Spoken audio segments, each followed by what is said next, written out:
खुदावंद आपके साथ हो।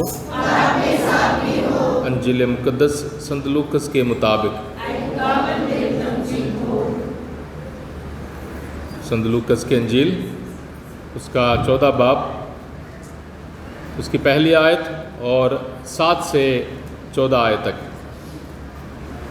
लूकस की अंजील उसका 14 बाब, पहली आयत और 7 से 14 आयत तक। किसी विश्राम के दिन यीशु एक प्रमुख फरीसी के यहाँ भोजन करने गए। वे लोग उनकी निगरानी कर रहे थे। यीशु ने अतिथियों को मुख्य स्थान चुनते देकर उन्हें ये दृष्टांत सुनाया। विवाह में निमंत्रित होने पर सबसे अगले स्थान पर मत बैठो। कहीं ऐसा ना हो कि तुमसे प्रतिष्ठित कोई अतिथि निमंत्रित हो और जिसने तुम दोनों को निमंत्रण दिया है वो आकर तुमसे कहें इन्हें अपनी जगह दीजिए, और तुम्हें लज्जित होकर सबसे पिछले स्थान पर बैठना पड़े। परंतु जब तुम्हें निमंत्रण मिले तो जाकर सबसे पिछले स्थान पर बैठो, जिससे निमंत्रण देने वाला आकर तुमसे ये कहें बंधु आगे बढ़कर बैठिए। इस प्रकार सभी अतिथियों के सामने तुम्हारा सम्मान होगा, क्योंकि जो अपने को बड़ा मानता है वह छोटा बनाया जाएगा, और जो अपने को छोटा मानता है वह बड़ा बनाया जाएगा। फिर यीशु ने अपने निमंत्रण देने वाले से कहा, जब तुम दोपहर या शाम का भोज दोगे तो ना तो अपने मित्रों को बुलाओ, और ना अपने भाइयों को, और ना अपने कुटुंबियों को, और ना धनी पड़ोसियों को। कहीं ऐसा ना हो कि वे भी तुम्हें निमंत्रण देकर बदला चुका दें। पर जब तुम भोज दो तो कंगालों, लूलों, लंगड़ों और अंधों को बुलाओ।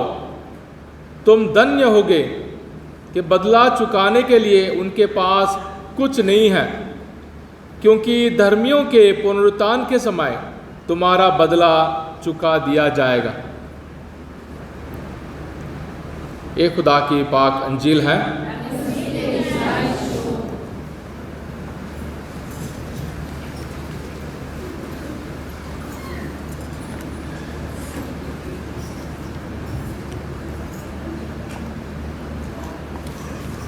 मेरे लिए प्यारे भाइयों और बहनों, तकरीबन 2 महीने हो चुके हैं यहाँ हमारे कलीसिया में आकर, और हर इतवार कोई ना कोई नई खबरें, नई ताज़ी, कोई ना कोई सरप्राइज़ लेके आता है। और आज भी खुदा हम सबों को बुलाता है कि किस तरीके से खुदा ने हम सबों को बुलाया कि मेरे पास आओ, मेरे पाक वचन को सुनो, मेरे इस पाक कुर्बानी में हिस्सा लो, शामिल हो जाओ इस रहम के, इस प्यार के, इस माफ़ी के कुर्बानी में। और हम लूकस के अंजील में हम खड़े नहीं हैं, हम सफ़र में, हम सफ़र में। इस बात को हमेशा याद रखेंगे। पोप साहब ने 2025 में जो जुबली के लिए ऐलान किया है कि कहा है कि हम सब उम्मीद के मुसाफिर हैं, हम सब उम्मीद के मुसाफिर हैं। यानी आज नहीं, कल नहीं, जब होगा देखा जाएगा, पर हम रुकेंगे नहीं, हम खड़े नहीं रहेंगे, हम पीछे नहीं मुड़ेंगे, हम 1 कदम पीछे 2 कदम आगे या यहाँ वहाँ भटकने वाले नहीं होंगे। हम मुसाफिर होंगे और उम्मीद के मुसाफिर होंगे। और आज के दिन, आज संग्रामपुर के सारे परिवार मिलकर इस पाक मिसा के लिए इंतज़ाम कर रहे हैं, मदद कर रहे हैं, और लोगों को, सबको, हम सबको, हमारे पूरी कलीसिया को दुआ में, पाक मिसा में हिस्सा लेने के लिए हमें मदद कर रहे हैं। ये बहुत अच्छी बात है, क्योंकि एक पास्टर प्रचार करने वाला नहीं है, 4 गाने और एक प्रचार नहीं है। यहाँ सब कोई शामिल है, यानी हमारे हक हैं, हमारी जिम्मेदारी है। हम अपना परिवार समझकर हर इतवार पाक मिसा में हिस्सा लेते हैं। यानी हम देखने और उंगली उठाने नहीं, हम शामिल होने आए। इस जिस्म में खुदा के कलीसिया के इस जिम्मेदारी में हम सब शामिल हैं। हम सब शामिल हैं। कोई गरीब हो, कोई लाचार हो, कोई परेशान हो, हम भी उनके रिश्तेदार हैं, हम भी उनके साथ जुड़े हुए हैं। इसलिए हमारे एक परिवार होने के नाते बहुत सारी बातों को हमने दूर रखना है, बहुत सारी चीज़ों को हमने भूल जाना है, बहुत सारी चीज़ों को खुदा से कहना है, प्रभु ये मेरे से नहीं होगा, ये तू ही रख ले, प्रभु यीशु तू ही रख ले, इसे संभाल ले, क्योंकि दुनिया में दौड़ में मैं थक गया हूँ, अक गया हूँ। दुनियावी दौड़ में जो भी आदतें मैं सीख रहा हूँ, सीख रही हूँ, ये मुझे फ़ायदा नहीं पहुँचा रहे। प्रभु तेरा रास्ता ही मेरे लिए ठीक है, और तेरी उम्मीद मेरे लिए काफ़ी है, और तुझ पर भरोसा रखना मेरे लिए सबसे उत्तम है। ना पैसा और ना चेहरा देकर, ना दम दिखाकर, ना मुझे दिल से लेना देना रखना है। प्रभु तेरा दिल मेरे लिए तरसता है, इसलिए मैं भी तेरे दिल के लिए मैं तरसना चाहता हूँ। कल संत मोनिका की ईद हमने मनाई थी। हर रोज़ कोई ना कोई ईद होती है। मोनिका यानी हर एक संत को याद करते हुए हम लोग बोलते हैं, हाँ जी, अगर संत मोनिका ने अपने बेटे के मन परिवर्तन के लिए 20 साल से भी ज़्यादा दुआ की, हम में से हर एक हमारे परिवार के हर एक माँ को, हर एक पत्नी को 20 या 40 साल भी हो जाएं, कभी भी उम्मीद ना हारने वाले उस ईमान के सफ़र में हमने हिस्सा लेना है। जो कुछ भी हो जाए, मैंने पहले जो हाँ कहा शादी के वक्त, मैंने पहले जो हाँ कहा मेरे बच्चों के लिए, मैंने जो हाँ कहा अपने बच्चों को पढ़ाने, उसकी देखभाल करने के लिए, उसमें मैंने पीछे नहीं मुड़ना है। वजह क्या है? अगर आप 10 साल की आपकी शादी है, बच्चे आपके 15 साल के हैं, 15 साल आपने खींच कर सब कुछ निभाया, और उसके बाद पीछे मुड़ने का कोई फल नहीं है। उसके बाद पीछे मुड़ने का मतलब है कि सब कुछ हार गए, सब कुछ हार गए। संत मोनिका कल और आज उसके बेटे संत अगस्तिन को याद करते हैं। बहुत बड़ा पापी इंसान था। 4वीं सदी में, यानी 400 और 500 के बीच में, 300 से 500, 300 से 400 4वीं सदी है, और 400 से 500 तक 5वीं सदी है। और संत अगस्तिन उस पुराने ज़माने के एक संत हैं जिन्होंने दुनिया में अपनी सारी ताकत और सारे दिमाग खर्च करने के लिए कोशिश किया, पर अंत में उन्हें भी पता चला कि मेरे दिमागी दौड़ में खुदा के अलावा मेरे दिल के भूख को कोई भी मिटा नहीं सकता, मेरे दिल के प्यास को कोई भी नहीं बुझा सकता। सिर्फ खुदावंद यीशु मसीह का प्यार हमारे दिल के भूख और प्यास को बुझा और मिटा सकते हैं। इसलिए हमारे लिए हर इतवार, प्यारे भाइयों और बहनों, इस उम्मीद के सफ़र में एक कदम आगे है। इस उम्मीद के सफ़र में एक कदम आगे बढ़ने के लिए एक मौका है।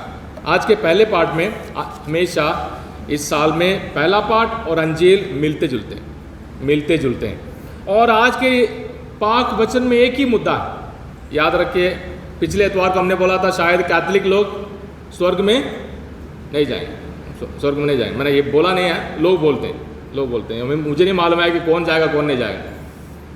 लोग बोलते हैं कि कैथोलिक कलीसिया वाले स्वर्ग में नहीं जाएंगे। तो फिर हमने पिछले इतवार को पाक वचन को हमने देखा था कि ऐसा कुछ लिखा नहीं है। आज के इतवार, इस इतवार को सवाल ये, तो फिर कौन जाएगा स्वर्ग में जाने के लिए? पहला हुक्म कौन सा है? स्वर्ग में जाने के लिए ऐसा कौन सा चाबी है जिससे हम आराम से जा सकते हैं? आज का पहला पाठ प्रवक्ता ग्रंथ, पुराने नियम में ज्ञान की बातें बहुत जमा की हुई हैं, और यीशु मसीह के आने से 200 साल के पहले यहूदियों के सारे ज्ञान की बातें, कहावतें, सब कुछ जमा करके रखा। प्रवक्ता ग्रंथ ऐसी बातें, गहरी बातें हैं जिसको पढ़ने से हमें बहुत सारी जानकारी हासिल होती है, बहुत सारी जानकारी। मान लो कोई बोलने वाला, प्रचार करने वाला या स्पीकर है, प्रवक्ता स्पीकर है, और उसने ज्ञान की बातें बताई है। और आज के पाठ में ये साफ हमने सुना, हे पुत्र नम्रता से अपना व्यवसाय करो। व्यवसाय मतलब जो भी धंधा, जो भी काम, जो भी मेहनत, नम्रता से, ये लड़की का नाम नहीं है, नम्रता मतलब क्या है? नम्रता मतलब क्या? मुझे शर्मिंदा ना करें, सुबह सुबह मैंने सहारण में यही सवाल पूछा था, नम्रता क्या है, किसी को नहीं मालूम। नम्रता सौरभ? हाँ हाँ हाँ, हलीम की, सिंपल सी बात, सीधी बात, हलीम बनना, हलीम की हमारे लिए हथियार। बेटा जो कुछ तुम मेहनत करोगे, देखना अब ये ज्ञान की बात है पुराने अहदनामे की, जो कुछ काम करोगे, पढ़ोगे, मेहनत करोगे, फैक्ट्री में या पक्की नौकरी, ऑफिस में, जो कोई काम करोगे उसमें हलीमगी के साथ काम करना, ताकि लोग तुम्हें पसंद करेंगे, लोग तुम्हें पसंद करेंगे। देखिए दुनिया की बात, दुनिया में भी लोगों को हलीम की पसंद है, दुनिया में भी लोगों को हमारे हलीम की पसंद है। जितने अधिक बड़े हो उतने ही अधिक नम्र बनो, हलीम बनो।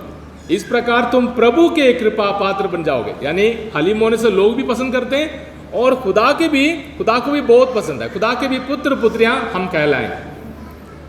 पहला पार्ट है, यानी घमंडियों को खुदा तितर बितर करने वाला, और जो भी अपने ताकत जमाने की कोशिश करते हैं उनको अपने आसनों से गिराने वाला खुदा है। माँ मरियम अपने भविष्यवाणी में, अपने गीत में ये ऐलान करेगी।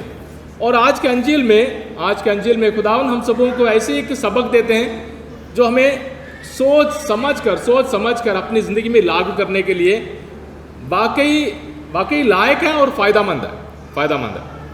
खुदावंद हम सबों को उसी बात को लेकर हम सबों को सबक देते हैं। मान लीजिए प्रभु यीशु मसीह दृष्टांतों में बात करते हैं ना, बहुत सारे ऐसे पाठ हैं जो दृष्टांत है। दृष्टांत क्या है? पंजाबी में उसको हम रूपकथा कहेंगे, तमसील कहेंगे, उर्दू में तमसील है और रूपकथा है। यानी खुदावंद उस जमाने की कोई बात को ले लेते हैं और उसको समझाते हुए हम सबों को एक नई सबक देते हैं। देना, लोग शादी में कैसे बुलाते हैं? अभी हम लोग कार्ड देते हैं और उसके बाद तेल के लिए आना पड़ता है और आकर बोलेंगे, हाँ जी राहुल तूने मुझे 1000 रुपया दिया, ये ले 1000 रुपया और मेरा 500 रुपया, मतलब अभी हो गया 1500 रुपया। यानी राहुल जब दूसरे की बच्चे की शादी पे जाएगा, उसके बाद राहुल जाकर बोलेगा ये ले तेरा 1500 और मेरा और 500। मतलब ऐसे हमारा लेना देना। बात अच्छी है क्योंकि हम एक दूसरे के खर्चे में एक दूसरे की ज़रूरतों में मदद करते हैं, पर बात है कि आदत बन जाती है और दाड़े और लेन देने का एक वजह बन जाता है, एक वसूल बन जाता है। मैं इसलिए आपको देता हूँ ताकि उम्मीद रखता हूँ कि जब आपकी बारी आएगी आप भी बढ़ा चढ़ा कर आप देंगे। आपने कितने लोगों को बोलते हुए सुना होगा, हाँ जी मैंने मेरे बेटे की शादी में बुलाया था और वो नहीं आए, अभी मैं उनके बेटे की शादी में कैसे जाऊँ और क्या दूँ। ये दुनिया के तौर तरीके हैं, इसलिए हमें शर्म महसूस करने की ज़रूरत नहीं है। दुनिया में लेना देना हर एक बात में हिस्सा है, बच्चे के बर्थडे पे बुलाते हैं, आपके घर के सामने रहते हैं, हाँ जी उन्होंने अपने बेटे के जन्मदिन पर हमें बुलाया था और अभी हमारे बेटे के जन्मदिन है, हमें बुलाना ज़रूरी है, बुलाना पड़ेगा, उन्हें बुलाना पड़ेगा। उसने पेन बॉक्स लाया था और हमें कम से कम एक पेंसिल वाला बॉक्स देना पड़ेगा। उसने फ़ोटो फ्रेम दिया था और हमने कम से कम थोड़े खूबसूरत फ़ोटो फ्रेम देना ज़रूरी है। उसने घड़ी दी थी और कम से कम आज के ज़माने में एक स्मार्ट वॉच तो देना जायज़ है। देना ये दुनियावी तौर तरीके हैं। खुदावंद यीशु मसीह को खाने के लिए बुलाया और लोग देख रहे हैं कि वो क्या करेगा और क्या नहीं करेगा। और हमने पहली आयत देखी, उसके बाद एक चमत्कार है और विश्राम के दिन है और प्रभु यीशु मसीह चंगा करते हैं, उन पर लोग देकर उन पर इल्ज़ाम वगैरह लगाएंगे। पर सबक ये है कि खुदावंद हम सबों से ये कहना चाहते हैं, जब तुम बोझ दोगे, जब तुम खाना खिलाओगे, जब तुम शादी के इंतज़ाम करोगे, जब तुम कार्ड बांटोगे, याद रखना कि छोटे बड़े सबको बुलाओ, गरीबों को बुलाओ और लूलों को बुलाओ, लंगड़ों को बुलाओ, ताकि वे वापस देने के लिए उनके पास नहीं है। वापस कब देंगे? वापस स्वर्ग में देंगे। आपको पुरस्कार कब मिलेगा? वापसी में आपका जो तेल का जो रकम है कब मिलेगा? हमें स्वर्ग में मिलेगा, हमें स्वर्ग में मिलेगा। ये बहुत बहुत ज़रूरी सबक खुदावंद हम सबों को देते हैं। और ये नहीं है कि हम खुदावंद यीशु मसीह के पाक वचनों को लिटरली जैसे एक एक लफ्ज़ को पकड़कर हम नहीं लेंगे। देखना, ये दृष्टांत का मतलब ही वही है कि उसका जो मकसद है उसे समझ लें और उसे एक एक लफ्ज़ को हम पकड़कर ना समझने की कोशिश करें। खुदावंद कहता है कि जब आप शादी पर जाओगे, जब आप किसी पार्टी में जाओगे, सबसे पहले जाकर नहीं बैठना, पीछे बैठो। अगर आप बड़े हो तो आपको इज्जत मिलेगी, उसको आपको सामने बुलाएंगे। और खुदावंद यीशु मसीह के कहने का मतलब ये है कि अपनी अकड़ और अपने घमंड में नहीं, हलीमी के साथ हमने खुदा के सामने पेश होना है। हलीमी के साथ हमने जीने की कोशिश करनी है। जितने भी बड़े हों, हम दूसरों के सामने हलीम बने। ये नहीं कि मैं सुपरवाइजर हूँ, मैं कैसे दूसरों के सामने झुक जाऊँ। मैं सुपरवाइजर हूँ, मैं ऊपर बैठूंगा। मैं टीचर हूँ, मैं प्रोफेसर हूँ, मैं ऊपर बैठूंगा, बाकी सारे नीचे बैठेंगे। ये दुनिया के तौर तरीके। पर खुदावंद यीशु मसीह हमें एक नई सबक दे रहे हैं हमारे परिवारों में। ये इसको लागू कैसे कर सकते हैं? कहाँ लागू करेंगे? माँ बाप बच्चों के सामने लागू कर सकते हैं। जब डैडी बोलता है कि मैं नीचे बैठूंगा, बच्चे बोलेंगे कुर्सी है, फिर भी डैडी बोलते हैं नीचे बैठना। हाँ जी, मेरे पीठ में दर्द है इसलिए मैं नीचे बैठता हूँ। कोई भी बहाना हो, पर बच्चों को ये सबक देना है कि खुदा के बच्चे होने के नाते हम में से बड़ा छोटा नहीं है।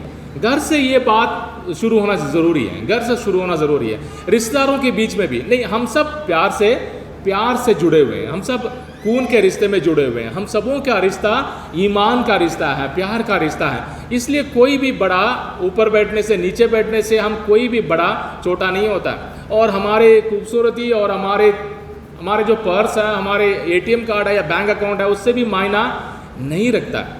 पर हम सबों को कमाना बहुत ज़रूरी है। मदर तेरेसा बार बार कहती थी अमीरों से कहती, हाँ जी, आप ऊपर स्वर्ग जाने के लिए क्या कमा रहे हैं, क्या जमा कर रहे हैं? जमा क्या कर रहे हो? जमा ऐसा करो ताकि ऊपर जमा हो जाए। खुदावंद खुद कहते हैं कि स्वर्ग के लिए पूंजी जमा करो, इस दुनिया के लिए पूंजी मत जमा करना। इस दुनिया के दिखावे, इस दुनिया के हर एक बातों में कीड़े लग जाते हैं। इस दुनिया के रिश्ते में कीड़े लग जाते हैं, दोस्ती में कीड़े लग जाते हैं, वफादारी खत्म हो जाती है, शक्ल सूरत सब खत्म हो जाते हैं। पर खुदा के रिश्ते और खुदा का प्यार, प्यारे भाई और बहनों, कभी भी खत्म नहीं होंगे। इसलिए खुदा के साथ जुड़े रहने के लिए हम सबों को खुदा का ही तौर तरीका अपनाना पड़ेगा। मत्ती के अंजिल उसके 5 बाब उसके 4 आयत में खुदावंद कहता है, मुबारक हैं वे लोग जो हलीम हैं, उन्हें प्रतिज्ञात देश प्राप्त होगी, यानी वायदा किया हुआ देश प्राप्त होगा।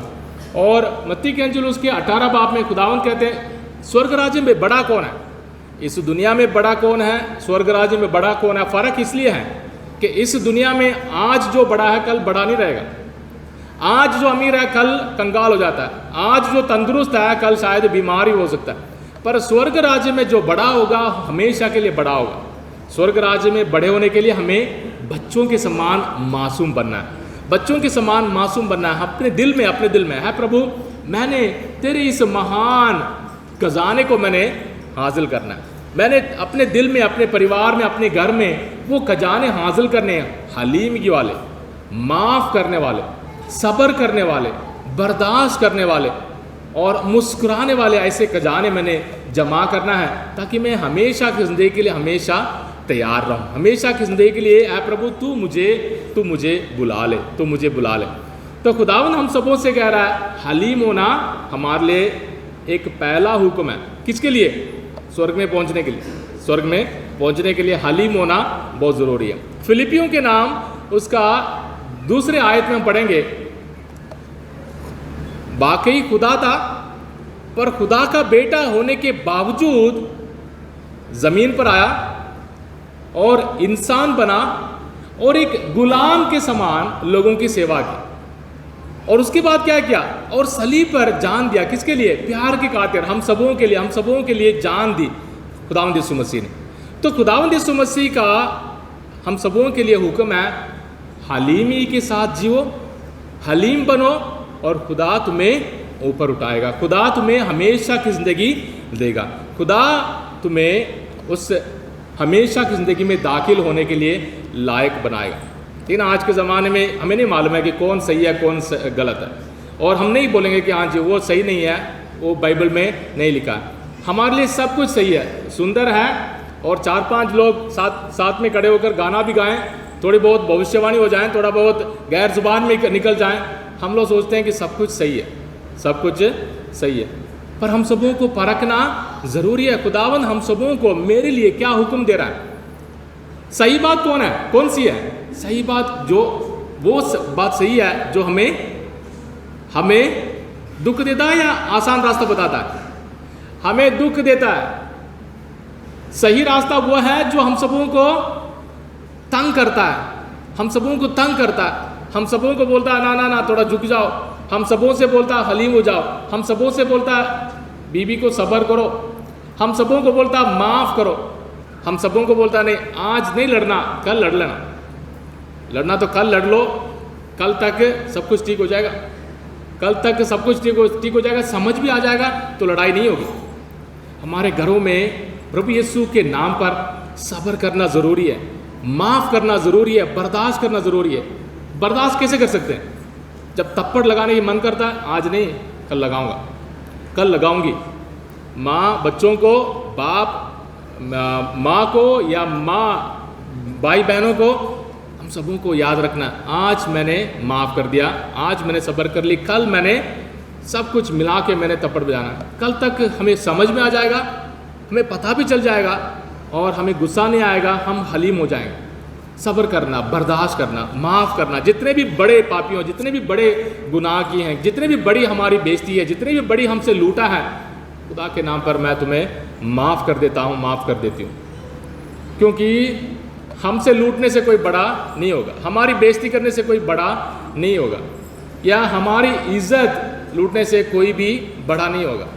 हम जो बड़े हैं, हमारे दिल में खुदा के उस मेहरबानी को हमेशा बनाए रखेंगे। इसलिए डर के मारे नहीं है प्यारे भाई और बहनों, हम मूसा के पुराने हैदनामे के उस पहाड़ के सामने नहीं आए, अंधकार से या आतंक करने वाले उस आवाज़ से नहीं ना, यीशु के सलीब पर जान देने वाले, खुदा के उस बर्रे के उस खून से पाक होने वाले इस मुबारक मौके पर हिस्सा लेने के लिए आए।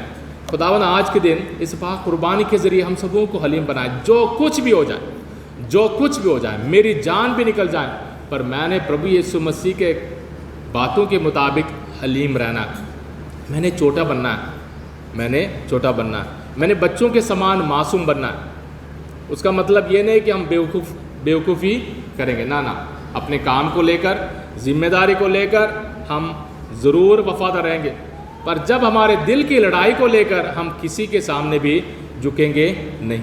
खुदा से हम आज के दिन ताकत मांगे, प्रभु यीशु से कहें, प्रभु तूने हलीम की हम सबों को सिखाया, दुनिया के तौर तरीके के बिल्कुल खिलाफ तूने हम सबों को ये सबक सिखाया। ऐ प्रभु हमें हलीम बना दे, मुझे हलीम बना दे। इस पूरे हफ्ते के हमारे हर एक मेहनत, पढ़ाई, घर की हर एक जिम्मेदारी में है प्रभु हलीमी के साथ, प्यार के साथ, उम्मीद के साथ, माफ़ी के साथ जीने के लिए मुझे, मेरे परिवार को, मेरे भाई बहनों को ताकत दे। हमारे सारे मन्नतों के लिए दुआ मांगे, बीमार भाई बहनों के लिए दुआ मांगे, फादर कुरनेलियुस के लिए खास कर दुआ करें। आपके परिवार के हर एक मन्नत, आने वाले हफ्ते के हर एक काम को आप प्रभु के हवाले करें। खुदावंद हम सब पर, खासकर हमारे परिवारों पर विशेष कृपा बरसाएं। आमीन।